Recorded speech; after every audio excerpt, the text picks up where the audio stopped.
প্রশাসন জবাব চাই, বিচার নিয়ে কাল বাহানা চলবে না, চলবে না। ইসলামী ছাত্র শিবির জিন্দাবাদ,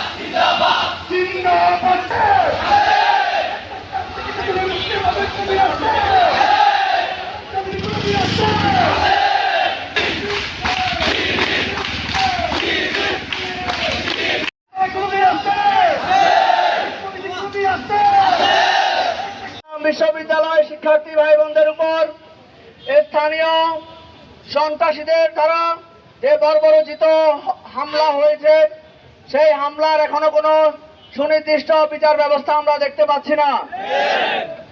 আমরা দেখেছি 5ই আগস্টের আগে যে সকল সন্ত্রাসীরা, যে সকল চাঁদাবাজরা এই সকল এলাকাগুলো দখল করে রেখেছিল, সেই সকল সন্ত্রাসীরা পাশাপাশি 5ই আগস্টের পরবর্তী সময়ে যে নতুন চাঁদাবাজ দল আবির্ভূত হয়েছে বাংলাদেশে, সেই দল এবং সকল দল একত্রিত হয়ে শিক্ষার্থী ভাইদের উপর হামলে করেছিল।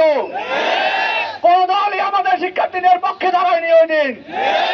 স্থানীয় যত দল আছে, যতগুলো রাজনৈতিক সংগঠন আছে, সবাই শিক্ষার্থী ভাই বোনদের বিপক্ষে ছিল। আমরা এই ঘটনার তীব্র নিন্দা জানাচ্ছি। পাশাপাশি আমরা অনেকগুলো কর্মসূচি পালন করেছিলাম সন্ত্রাসীদেরকে যাতে দ্রুত গ্রেফতার করা হয়, যাতে বিচার বিভাগীয় তদন্ত কমিটি করা হয়, কিন্তু আমরা এখনো দেখতে পাচ্ছি কোনো সুনির্দিষ্ট বিচার ব্যবস্থা আমরা দেখতে পাচ্ছি না। আমরা আজকের বিক্ষোভ মিছিল থেকে উদাত্ত আহ্বান জানাবো প্রশাসনকে, তারা যেন দ্রুত সময়ের মধ্যে দৃশ্যমান একটি বিচারের ব্যবস্থা করে যে সকল সন্ত্রাসী আমার ভাই বোনদের উপর হামলে পড়েছিল, সকল সন্ত্রাসীকে সকল দলের তারা যদি রাষ্ট্রীয় অনেক বেশি ক্ষমতাশালী হয়, তবুও তাদেরকে গ্রেপ্তারের আওতায় আনতে হবে। এবং আমাদের যে দাবি শতভাগ আবাসন, আমাদের আরেকটি দাবি আমাদের নিরাপদ ক্যাম্পাস নিশ্চিত করতে হবে।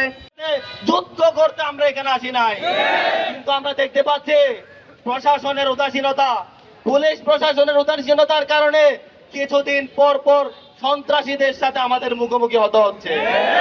আমরা বিশ্ববিদ্যালয় প্রশাসনকে বলতে চাই, এতদিন হয়ে গেল আপনারা কোন ধরনের কার্যকর পদক্ষেপ নিতে পারেন নাই।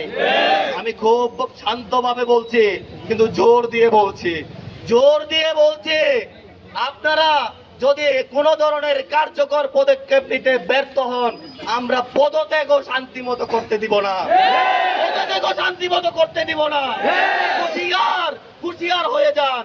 অনেক খেলেছেন ছাত্রদেরকে নিয়ে, শিক্ষার্থীদেরকে নিয়ে অনেক খেলেছেন। আমরা দেখতে পাচ্ছি এ ধরনের যতবার সন্ত্রাসী কর্মকাণ্ড ঘটে, প্রত্যেক রাজনৈতিক দল এর সুযোগ নেওয়ার চেষ্টা করে। আপনারা মনে করেছেন শিক্ষার্থীরা ঐক্যবদ্ধ না, এর সুযোগ দিয়ে আপনারা অপরাজনীতি করবেন। শুনেন, এখানে যারা রাজনীতি করেন, শিক্ষার্থীদের জন্য রাজনীতি করেন, শিক্ষার্থীদেরকে নিয়ে রাজনীতি করবেন না। শিক্ষার্থীরা যদি সচেতন হয়, শিক্ষার্থীরা যদি মাঠে নামে, তাহলে আপনারা পালিয়ে পার পাবেন না। সুইজারল্যান্ড, এই যে সুইজারল্যান্ড না, এটা বাংলাদেশ। বাংলাদেশের মানুষের মানসিকতা বুঝে আপনাকে প্রশাসন পরিচালনা করতে হবে। আপনি বাংলাদেশের মানুষরা যদি মনে করেন একদিনে সুইজারল্যান্ডের মানুষ হয়ে গেছে, এইটা সম্ভব না। আপনি নিজের বহু সুশীল সাজানোর চেষ্টা করছেন। আমরা মনে করছি আপনার এই সুশীলতা এই ক্যাম্পাসের নিরাপত্তাহীন করেছে। আমরা দেখতে পেয়েছি বিভিন্ন ভাবে এই ক্যাম্পাস নিয়ে অনবরত ষড়যন্ত্র চলছে। একটা পক্ষ টেন্ডারবাজি করতে না পেরে অনবরত ষড়যন্ত্র করছে, একটা পক্ষ বেহায়াপনা করতে না পেরে অনবরত ষড়যন্ত্র করছে। আমরা দেখতে পাচ্ছি একটা পক্ষ মাদকাসক্ত হতে না পেরে অনবরত ষড়যন্ত্র করছে এই ক্যাম্পাসে। আমরা কাউকে এই ক্যাম্পাসে টেন্ডারবাজ হতে দেব না, আমরা কাউকে এই ক্যাম্পাসে সন্ত্রাসী হতে দেব না, আমরা কাউকে এই ক্যাম্পাসে আরো মাদকের অভয়ারণ্য করতে দেব না। এই ক্যাম্পাসের প্রকৃত নিরাপত্তার স্বার্থে ইসলামী ছাত্র শিবিরের জনশক্তিরা আবারও দায়িত্বশীলতার ভূমিকা পালন করবেন। এক ভয়াবহ সময় পার করেছে চট্টগ্রাম বিশ্ববিদ্যালয়ে। এই চবিয়ানরা তাদের ইতিহাসে এমন ভয়াবহ কঠিন সময় আর কখনো দেখেনি। প্রিয় ভাইয়েরা, প্রত্যেকটি বিশ্ববিদ্যালয়ের পাশে আবাসিক এলাকা আছে। কিন্তু চট্টগ্রাম বিশ্ববিদ্যালয়ের পাশের গ্রামবাসীর সাথে কিছুদিন পর পর আমাদের সংঘর্ষ ঝগড়াঝাটি যেন একটি কালচারে পরিণত হয়েছে। আমরা বলতে চাই এর পিছনে কোনো স্বাভাবিক প্রক্রিয়া কাজ করে না। অবশ্যই একটি উদ্দেশ্য প্রণোদিত গোষ্ঠী উদ্দেশ্য প্রণোদিত ভাবেই এই ঝগড়াঝাটি জারি রাখতে চায়। এই ক্যাম্পাসের প্রত্যেকটি শিক্ষার্থী, প্রত্যেকটি কর্মচারী, প্রত্যেকটি শিক্ষক দেখেছে ইসলামী ছাত্র শিবির কতটা দায়িত্বপূর্ণ দায়িত্ব পালন করেছে। কারণ ইসলামী ছাত্র শিবিরকে নিয়ে ষড়যন্ত্র করার পূর্বে আগে আত্মসমালোচনা করুন, এই ক্যাম্পাসের জন্য আপনি কি করেছেন। যদি আপনার আত্মসমালোচনার পদ্ধতি জানা না থাকে আমাদের কাছে আসেন, আত্মসমালোচনা কিভাবে করতে হয় আমরা আপনাদেরকে শিখিয়ে দেব। সম্মানিত উপস্থিতি, পরিশেষে বলতে চাই এই প্রশাসন মুখ বন্ধ রাখলে হবে না।